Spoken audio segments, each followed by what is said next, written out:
I don't know.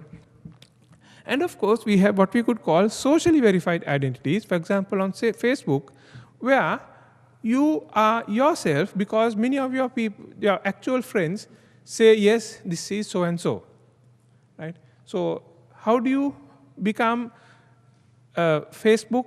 How do you become accepted when many of your actual friends, in some way or the other, become your Facebook friends, and they all acknowledge that you are that particular Facebook account is actually this person. So Facebook doesn't take any effort to verify you, but eventually, after many other friends verify you, you become socially verified as that particular person. But of course, there's a problem. Who is Gihan Dias on Facebook? I don't know. I just searched for Gihan Dias and I got, I think there was some more at the bottom, but at least 7 different things. So which of them is myself? Well, it's the first one because actually I was logged in, so it knew who I was. But there are many others. Who are they? I really have no idea. Are they real people? Well, I don't know that either. Are any of them trying to be me? Hopefully not so, because none of the pictures look like me. But it could be, right? So if you type your own name on Facebook and you get a picture which looks like you, okay, what does it mean? It means, and you didn't put it there yourself, means somebody else might be trying to be you. But this is a problem, right? So although I said, well, Gihan Dias or whatever it is, there are many people apparently with the same name. And there may be more, but these are all the people who happen to have a Facebook account.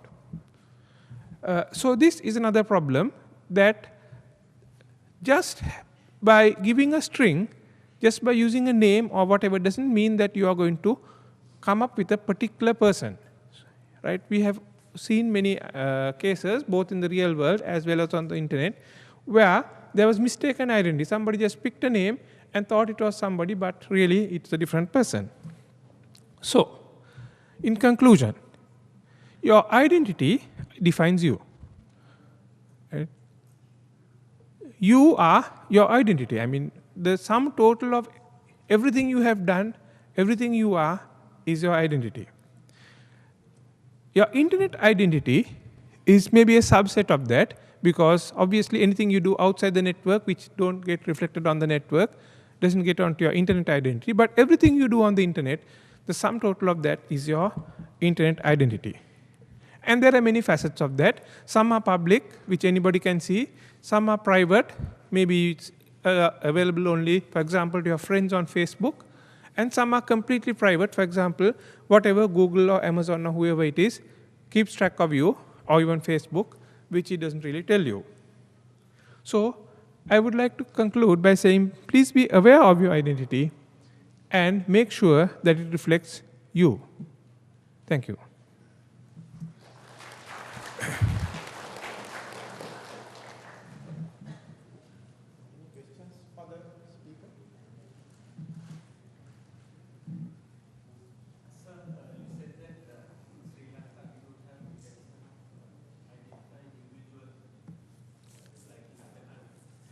On the internet, yes. Sir, is it possible for the government to create cyber citizens by issuing them digital certificate? Yes, so this is a debate which has not yet taken place in Sri Lanka. I think it has taken place in other countries. I'm not sure, maybe some of the people here could enlighten me, on whether there is a requirement for a government-issued cyber identity, or whether that's something government should not get into. Right now in Sri Lanka, we have not got into that, although we have a government-issued paper or at least a plastic identity card. We do not take that out onto the internet. So it's I think, a topic which probably should be debated thoroughly in public. I don't think it's something where people should rush into and say, yes, it should be done, because unlike a physical identity card which you keep in your pocket and you show only when needed, on the internet, it becomes publicly available to many, many people. So I think it's a bit more dangerous than issuing a plastic identity card.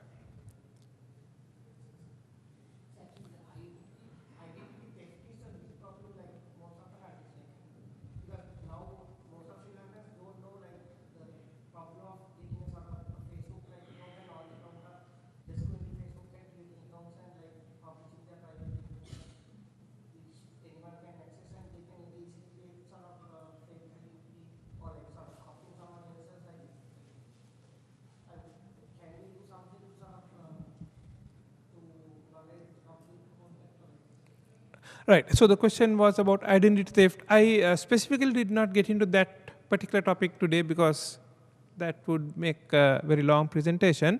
Yes. So one of the sort of unsaid things in my presentation is, okay, if you have an identity and it's stolen by some way, I mean, it's going to be a big problem. So how do you guard against that? So I didn't really get into that topic, but yes, it's a very important topic, and maybe we should, again, just like what Atula said, maybe it's something we should have some policies or whatever set up in this country after discussions on what we need. But yes, as you say, awareness is also very important because in a way, identity theft is a different thing, but also the other part is privacy. I mean, people putting all sorts of personal information on the net, which they may not really want everybody in the world to see, but they don't really realize that by putting it, many, many people that they didn't really know of actually sees that. Yes. In a global village, many people have the same name. Taking even Gihandas had eight people with the same name. How do you prevent somebody actually using the fact, claiming that they have a PhD from UC Berkeley, who is another person who is named Gihandas? This, because there is nothing in your PhD certificate which identifies you exactly with some national ID or social security number. So that person could, in application, claim that to have a PhD. So wouldn't be at some stage, wouldn't you want to make sure, like when you get a Gmail address, your name is unique, wouldn't you want the registrar persons to ensure that when somebody claims to have a registered name for that new child, that name will be unique? Right. That's actually a very good question. That's Dr. Kavan Ratnatunga. Yeah, so in fact, that's something I have been thinking of. Now, in this country, as in I think pretty much every single country, when you go and register a name for your baby, nobody sort of has any says it should be unique, right? I mean, you can have the same name for many, many, many people.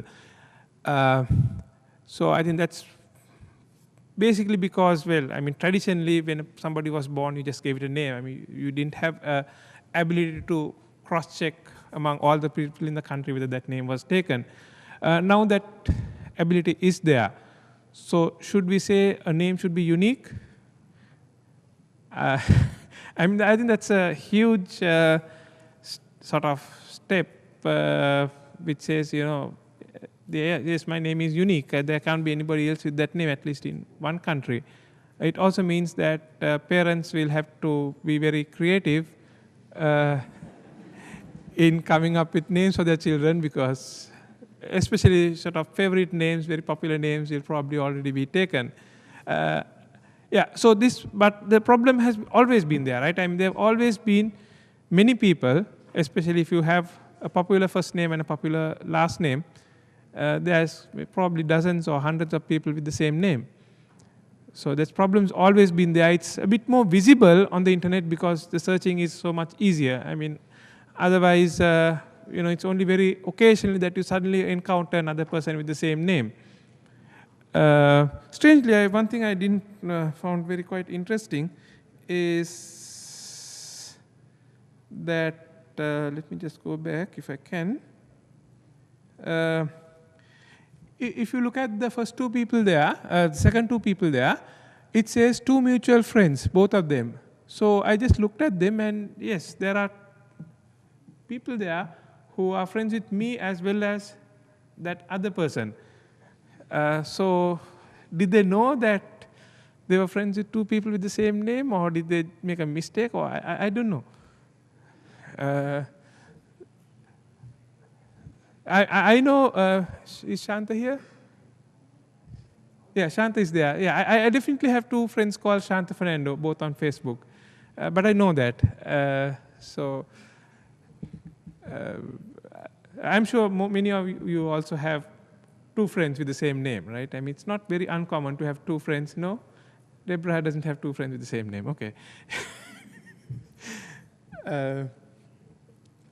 Yeah, so these are actually sometimes these are philosophical questions rather than technical questions, which maybe need to be dealt with. And philosophical and very much cultural, right? I mean, I cannot imagine a government telling parents, okay, this is how we are going to do these things. Well, I suppose I can imagine that, but I hope that won't happen. And when one Shanta Fernando was arrested, I got so many calls.